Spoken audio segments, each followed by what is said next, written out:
আসসালামু আলাইকুম। Button whole মেশিনের সুতা কাটার সমস্যা নিয়ে আমি একটা সিম্পল একটা ট্রিক্স দিতে যাচ্ছি আজকে। তো আমার মেশিনটা হচ্ছে ভালো চলে, আবার কিছুক্ষণ পরে থ্রেড কেটে যায়।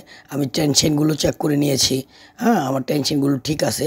বাট আমার রোটারি হুকের কারণে এই সমস্যাটা হচ্ছে। তো রোটারি হুক অ্যাডজাস্টমেন্ট আমি এখন দেখব যে রোটারি হুক অ্যাডজাস্টমেন্টটা ঠিক আছে কিনা। এটা চেক করার জন্য আমি যে কাজগুলো করব তা আপনাদের সাথে শেয়ার করব। দেখুন আমার মেশিনে সুতা কেটে গেছে। এই রেডি বাটনটা অন করে ববিনের যে চিহ্ন এই বাটনে একটা প্রেস করবেন, প্লাস বাটনে দিয়ে প্রেস করতে থাকেন বাটনে, তাহলে হচ্ছে এটা নিডেলটা এভাবে মুভ করবে।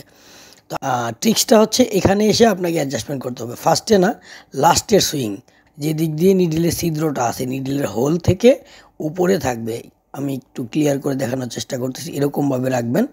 তো এটা হচ্ছে জাস্ট একটা ট্রিক্স আপনাদের জন্য, মেশিন ভালো চলার জন্য রোটারি হুক টাইমিংয়ের একটা ট্রিক্স। রোটারি হুকের টাইমিং কিভাবে করতে হয়, কীরকম রাখবেন।